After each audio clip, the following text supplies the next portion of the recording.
Greetings, my peeps, and welcome to the All Things Basketball Podcast with your boy GD. In this episode, it's playoff time, guys. So I will give you my Eastern Conference first round preview. We'll go through all the series, my predictions, and then I want to close out on a couple of teams that went out in the play-in. So just sit back, relax, and enjoy the show.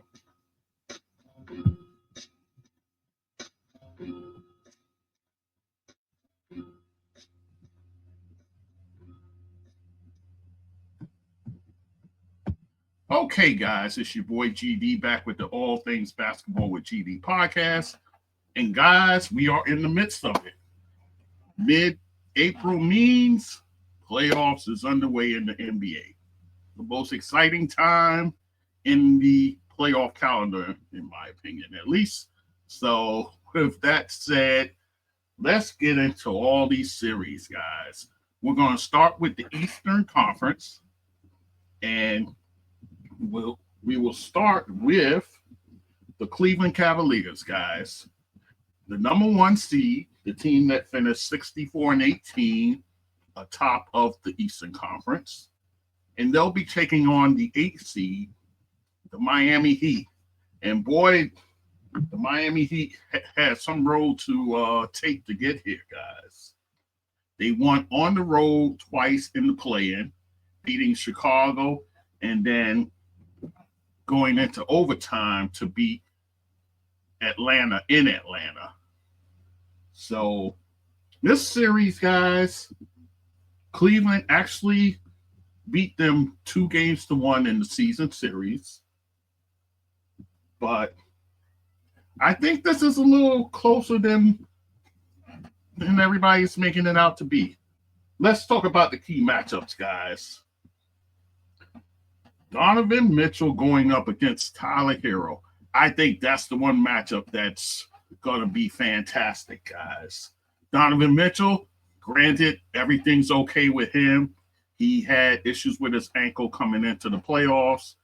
I think with the rest and all that, and plus the fact that he missed the last 4 or 5 games for Cleveland, I think he'll be well rested and ready to go in these playoffs. And you know the playoffs, they're kind of spaced out. So I think he should be okay in this.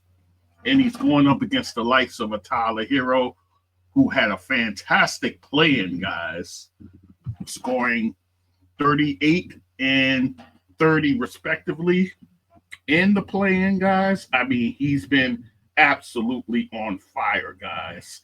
Tyler Hero has been. And I tell you what, they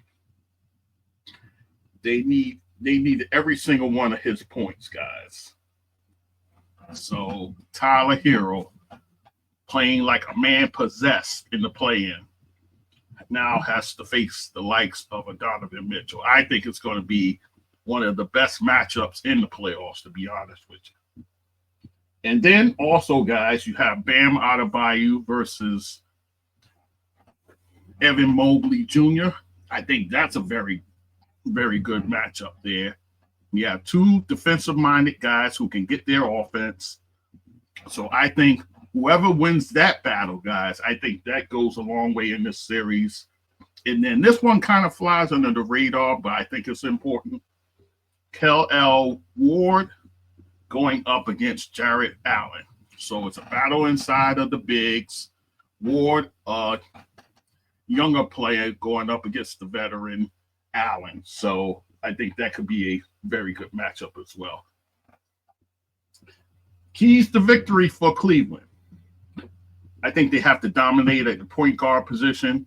Darius Garland has to have a fantastic series for the Cleveland Cavaliers. And then also, I think their bench have to be able to produce with Miami's bench. Miami has a strong bench, but so does Cleveland. When you brought in DeAndre Hunter, you have him, Isaac Okoro, Sam Merrill, and the other guys that's on the bench, going up against the likes of Haywood Highsmith, Jaime Jaquez, and also a Terry Rozier over there for Miami. The keys to victory for Miami: continue their impressive run on the road, guys. It took them 2 road wins to get into these playoffs, guys. So continue that, and then you have a chance to really give some trouble here to Cleveland. And then also the addition of Wiggins, Andrew Wiggins, that they got at the trade deadline, and along with the play of Davion Mitchell, they're both playing very well in both the play-in games. So if you get contributions from those guys, that can help you as well. And I think too, getting Mobley and Allen in foul trouble, because right now that's your only 2 reliable bigs for Cleveland. And I think that's where you can kind of get a bit of an advantage there if you're able to do so. And to me, I think Miami, those 3 matchups I told you about, they have to win 2 of those 3. They have to at least get an advantage in 2 of those 3 in order to win this series. My prediction: Cleveland in 6.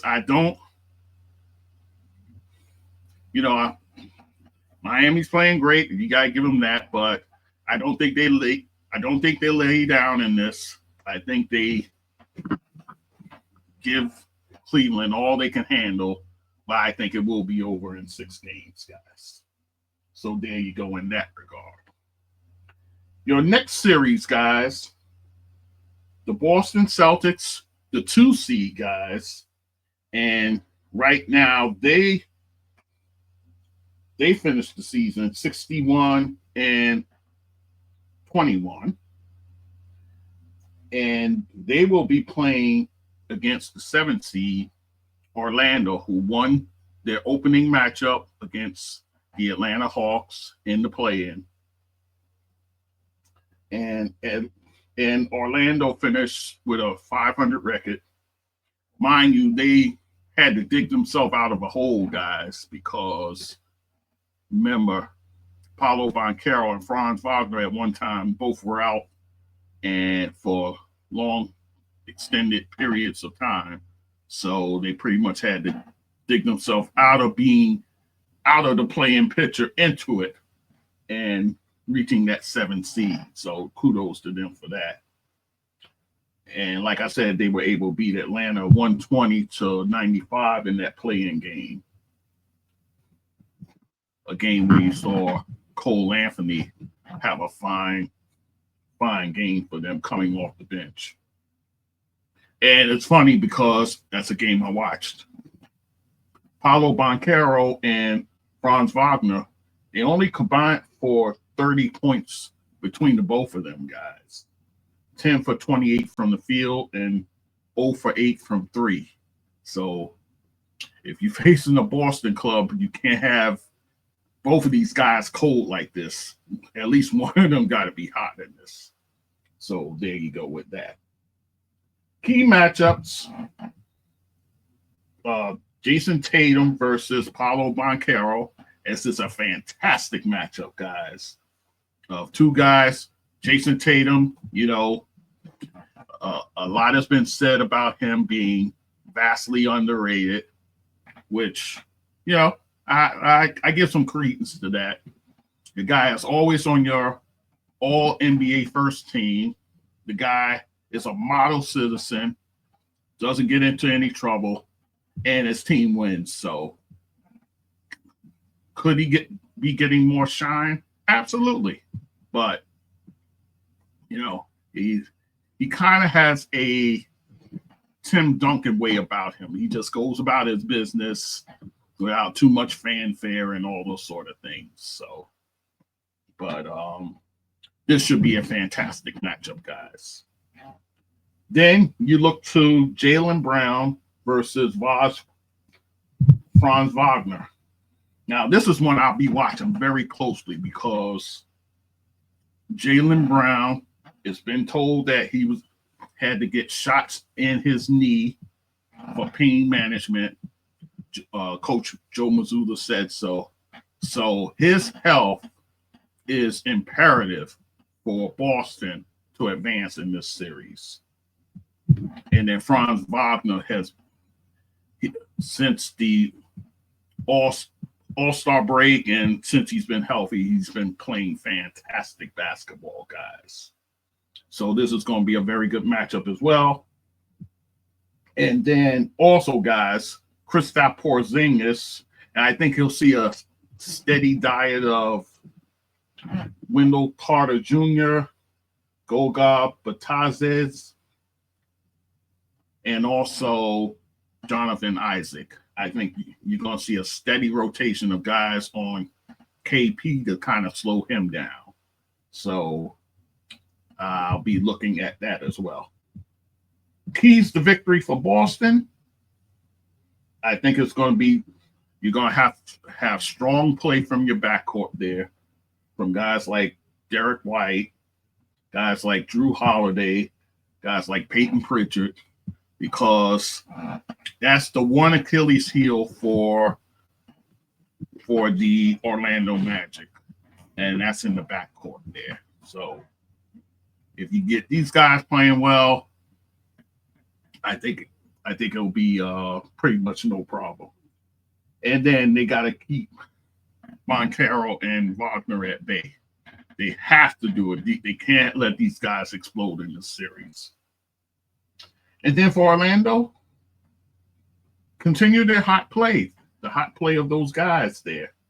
They, like I said, they've been one of the hotter teams in the league. So you definitely want to continue that. They have to neutralize Porzingis. I told you the guys they'll probably have on him, so they're going to have to slow him down and then match the Boston guards. Because I think that's where Boston has a huge advantage in this series. So my prediction, I'm going to say Boston, and I'm going to say 6. I'm going to say Boston in 6 because I do think Orlando will be able to steal a game or two, but I think when all is said and done, at the end of the day, Boston will prevail in this series. So there you go. All right, let us move on. My New York Knicks, the 3 seed, they finished 51-31.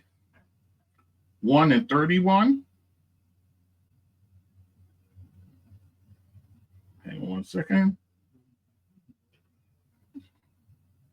Yeah, 51-31 is what they finished. And they were played great at home, guys. Had fantastic home advantage at 27-14. And they will be taking on the Detroit Pistons, who finished 44-38. In the season series, though, guys, Detroit did beat them 3-1. So there you have that. Key matchups in this, I think it'll be Jalen Brunson versus Cade Cunningham. Do I think Cade Cunningham will see himself being defended by Brunson? I doubt that.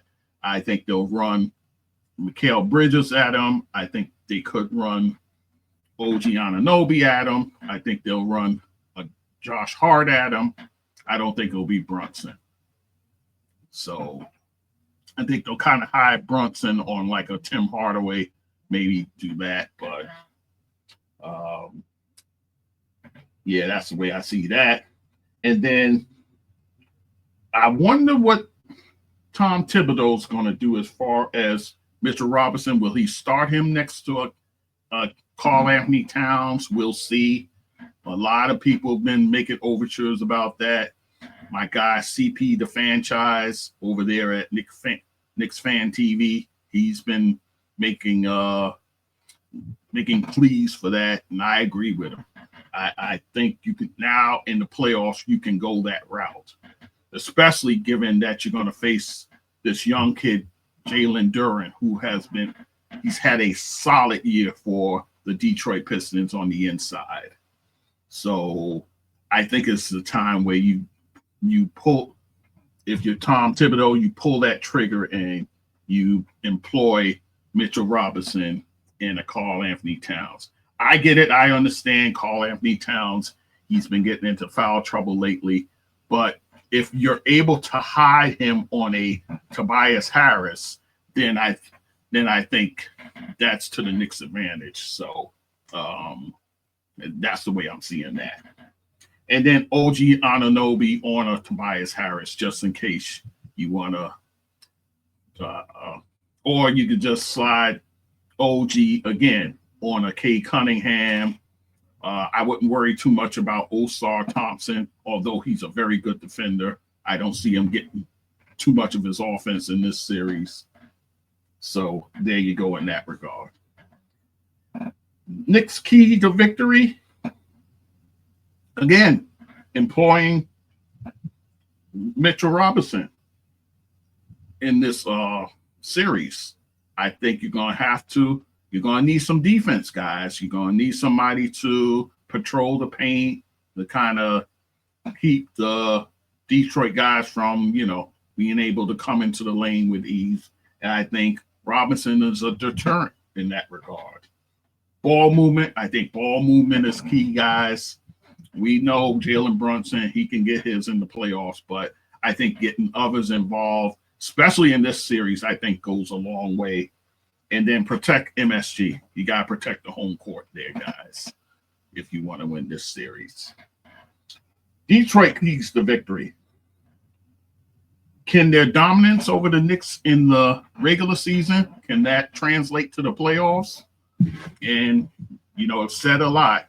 What you do in the regular season is far different than what you do in the playoffs, especially for a young team like this, guys, where your key guys are pretty young and inexperienced as far as playoffs go. The only person with real experience over there is Tobias Harris. And last time we saw him and what he did with the Sixers last year, I wouldn't worry too much about that. And then Cade and Jalen Duren, they're going to need help from others. Guys like Malik Beasley, who can light it up from deep, especially coming off their bench. Tim Hardaway Jr., I just mentioned. Tobias Harris even. So they're going to need it from others in order to advance in this series. My prediction, and I've heard others say, I've heard Stephen A. say he thinks it's going to go 7 games. I've heard other people saying that outright that Detroit is going to beat the Knicks and take them out, given what they did to them in the regular season. I'm not of that opinion. And also, Danny Green, he was actually on First Take, and he says, he kind of agrees. He doesn't see that the team is inexperienced. This is the first time really in the playoffs. I get it. I understand JB Bickerstaff. He's been there and done that, but the players themselves have not. So there you go with that. But I'm saying the Knicks in 5, guys. I'm saying the Knicks in 5. I don't care that Detroit is restricting their tickets and not allowing Knicks fans to buy tickets to show up in the arena over there in Detroit. I don't care about any of that, guys. I know my Knicks fans, they'll find a way to get in that building. Trust and believe. So I'm not even worried about that. Protect your home court and steal one in Detroit. And there you go. That should be that for this club. But I'm saying it with my full chest. Knicks in 5. So it's funny because somebody made a post about them restricting the tickets.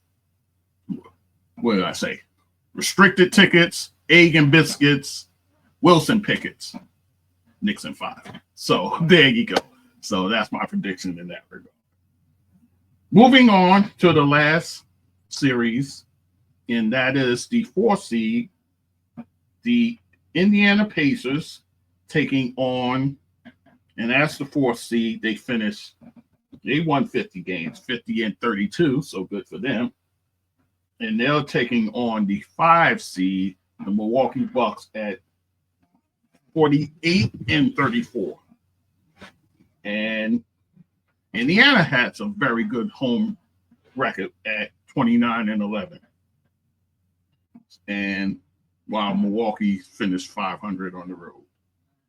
In the season series, guys, Milwaukee did beat them in the season series 3-1, albeit the last time they played them was in the middle of March 15th. So there you go with that. Key matchups. Pascal Siakam versus a Giannis Antetokounmpo. I think that's a very compelling matchup in this series. Of course, you're going to want to keep Giannis from being Giannis in this series. Pascal has the opportunity to do so, at least slow him down a bit. There will be others that you can throw on him, maybe an OB Toppin, although OB's not known for being a defensive stalwart. So there's that. Maybe also you slide a Miles Turner on him, maybe to slow him a bit. You have options there, guys. You have options you can use to kind of slow down Giannis. So, and then this one, I think, is the key to the series. Tyrese Haliburton versus Damian Lillard. Damian Lillard's facing health issues. He's had an issue with blood clots, guys. They've now given him medication to kind of keep that at bay. He's been cleared for basketball activity. They have ruled him out of game one. So the game on Saturday in Indiana, Milwaukee will be without Damian Lillard. So that could be a wash game for Milwaukee until they get him back. And then Miles Turner versus Brook Lopez. That's kind of a low-key matchup, but one that can be intriguing and go a long way in this series. Keys for Indiana in terms of keys to victory. The bench must produce, guys. Milwaukee's bench is very strong with Bobby Portis. They got him back now after his 25-game suspension. Ryan Rollins, who did an absolutely fabulous job playing in the absence of Dame Lillard. When Dame's back full-time, you'll have him on the bench. And then Pat Connaughton, who had a fantastic last game of the season for the Milwaukee Bucks and is a solid contributor coming off their bench, versus a TJ McConnell, who's, well, I say one of the best backup point guards in the league. Obi Toppin, who I mentioned, in terms of offense, he can give you that. And Ben Mathurin, who can light it up as well. Milwaukee keys to victory, I think it's just quite simple. Will Dame be healthy and available? That is the key question in this series. So my prediction, I'm going to say if Damian Lillard, if he plays 4 games or more in this series, I'm taking Milwaukee in 6. Now, if he doesn't play, he plays 3 games in this series, I think it'll be Indiana in 7 games. I think this has the makings of a long series, guys. I think they're very evenly matched here, but I think everything hangs on the health of Damian Lillard in that regard. So that's the way I'm calling that, guys. All right, and then the last thing for me, I want to talk about the teams that were knocked out and what their future looks like. Let's start with Chicago first, who was the 9th seed, suffered the loss to Miami in Chicago. And for their salary cap for the following season, right now they are at $134.8 million. Their free agents is Trey Jones, the point guard. Also, Josh Giddey. He has actually a qualifying offer of 11.1 million, guys. That's going to be an interesting bit of business. Javon Carter, who also have a player option at 6.8 million, and then Chris Duarte at 5.8 million. And then also Talon Horton Tucker, who happened to play good for them down the stretch, 2.4 million. The big questions, you got guys that's going to be eligible for contract extensions, guys. Guys like Kobe White, what are you going to do with him? A guy, like I said, he's in the running for possibly most improved player. I think he could be in the running for that. Now he's getting paid 12.8 million, so you're definitely going to want to have to bump that up. And then Josh Giddey, who could opt out of his, who has that qualifying offer. So you're going to have to come to the table as far as giving him a long-term deal. Is it worth it to you to give him a long-term deal? We'll see. And then Nikolai Vucevic. He'll be on the last year of his deal at $21.4 million. So what, is he a part of this picture long-term? Or do you deal him while he has some very good value? He's a walking double-double, a 18-10 guy, maybe 20-10 guy. So very valuable. Kevin Huerter, who they got via trade at the trade deadline, he's getting $18 million on. That's his last year of his deal. And then Zach Collins, who for some reason he's getting $18 million, and he's on the last year of his deal.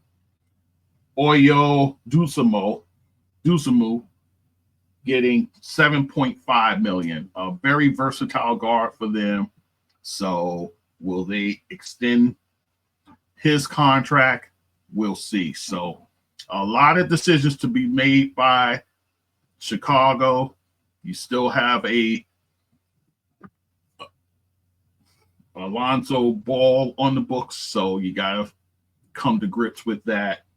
So a lot of decisions to be made there in Chicago. So we'll see what happens. Does Billy Donovan stay around? We'll see. It seems like he can't get any further than the play-in guys. So I think Chicago management will take a long look at him. So we'll see in that regard. And then for Atlanta, I thought Atlanta was the most disappointing team coming out of this play-in, guys. They lost to Orlando. Granted, it was in Orlando, and Orlando plays well there. I grant you that. I mean, they got dismantled in Orlando. That's one thing. But to lose in overtime to the Miami Heat is absolutely unexcusable, guys. So they were a huge disappointment in my eyes. And right now, their salary for the following season is at $143 million, guys. Their free agents are Clint Capella, who's getting $22 million. I'd say for all intent and purposes, he's going to move on. Also, guys, Caris LeVert at $16.6 million. He's a free agent, guys. You got him during the trade deadline. So will he move on from here? Maybe go to a contender? We'll see. And then Larry Nance Jr., who ended up being hurt down the stretch. What happens with him? We'll see. He was getting $11.2 million. I think the big question, guys, is what happens with Trae Young? You saw the fact, if a guy like Luka Doncic can be moved, why not a Trae Young at this point? He has 2 years left on his deal at $46 million, and then he has a player option for $48.9 million, guys. So pretty much $49 million. So what do you do with Trae Young? I mean, again, outside of the one run they had where they made it to the conference finals, they haven't done much of anything else, guys. They've been a play-in team outside of that. So what do you do with a Trae Young?